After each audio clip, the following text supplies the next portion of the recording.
सबसे पहले डॉक्टर साहब नमस्कार, बहुत बहुत स्वागत है आपका। डॉक्टर साहब, दांत किटकिटाने की समस्या, दांत जो घसने लगते हैं लोग, ये क्यों होती है दिक्कत?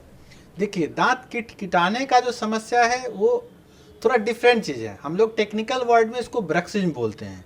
ब्रक्सिज्म मीन्स दांत को घिसना।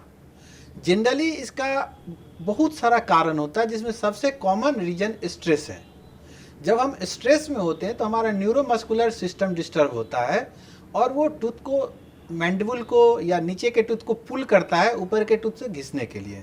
और घिसने के बाद हमारा क्या होता है कि कई पेशेंट को ये कहते हैं कि हमें तो कुछ पता नहीं चला, बट उनके घर वाले इसको ध्यान देते हैं। और उसका जो सबसे मेन लक्षण है कि सवेरे टाइम जब आप सो के उठते हैं तो आपकी नींद चूँकि पूरी नहीं होती है, तो आप मॉर्निंग टाइम में देखेंगे कि आपका मसल्स थका हुआ है, मन थका हुआ है, ये नहीं फील होता है कि हमने पूरी नींद ली। और धीरे धीरे करके एक डेंटल प्रॉब्लम क्या शुरू होता है, वो तो मैं एक साइकोलॉजिकल प्रॉब्लम बताया। जो डेंटल प्रॉब्लम शुरू होता है उसमें कि दांतों में सेंसिटिविटी होने लगता है, टूथ एक होने लगता है, नुकीला टूथ हो जाता है, जिसके कारण आपको कई बार जीभ कटने लगता है, गाल कटने लगता है, और इवन क्रोनिक इरिटेशन से यहाँ तक कि कैंसर तक हो सकता है। जब आप लंबे समय तक इग्नोर करते हैं और क्रोनिक इरिटेशन हो रहा है, चिक बाइट हो रहा है, गाल कट रहा है, तो वो कैंसर तक में कन्वर्ट हो जाता है।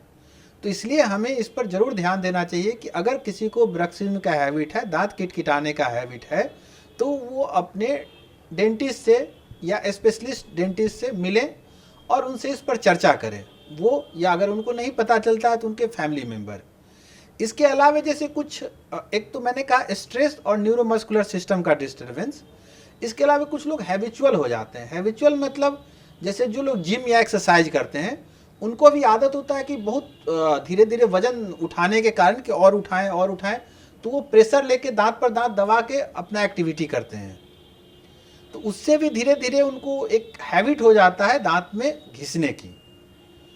इसके अलावा एक और होता है, जैसे प्रोफेशनल हैजार्ड हम कह सकते हैं। जैसे टेलर मास्टर को आप देखेंगे, वो हमेशा दांत के नीचे सुई रखता है, काम करते करते दांत के नीचे रखता है, फिर वो हटाता है। तो वैसे केसेस में भी क्या होता है कि उसको बार बार सुई दबाने की आदत हो जाती है दांत में, और उससे वो धीरे धीरे ब्रक्सिज्म हैबिट को डेवलप कर लेता है। तो दांत किटकिटाने का हैबिट जो एक साइकोलॉजिकल न्यूरोमस्कुलर डिस्टर्बेंस है, जिस पर कि ध्यान देने की ज़रूरत है, और कभी ऐसा हो तो उसका ट्रीटमेंट लेना चाहिए। जी डॉक्टर साहब, अभी आप बता रहे थे कि आदमी जब सोकर उठता है सुबह सुबह तो थकान जैसी महसूस होती है, तो क्या नींद में भी लोग अपने दांतों के साथ ये किटकिटाना और दांत घसना करते हैं?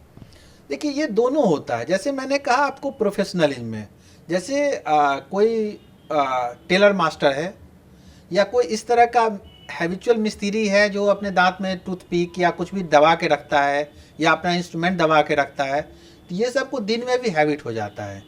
कई बार जब हम डरे होते हैं तो उस केसेस में भी दांत किटकिटाने का हैबिट दिन में भी होता है। लेकिन इसके साथ साथ नाइट में ब्रक्सिज्म या दांत घिसने का हैबिट ज़्यादा होता है, क्योंकि दिन में क्या होता है कि हम लोग थोड़ा कॉन्शस स्टेज में होते हैं।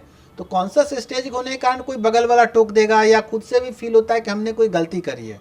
बट रात में जब हम सोए होते हैं तो अनकॉन्शसली हम लोग उसको करते हैं, दांत घिसते हैं, और उससे काफ़ी तरह का समस्या होता है। इसके लिए जैसे हम लोग डेंटल में एक नाइट गार्ड बोलते हैं पेशेंट को।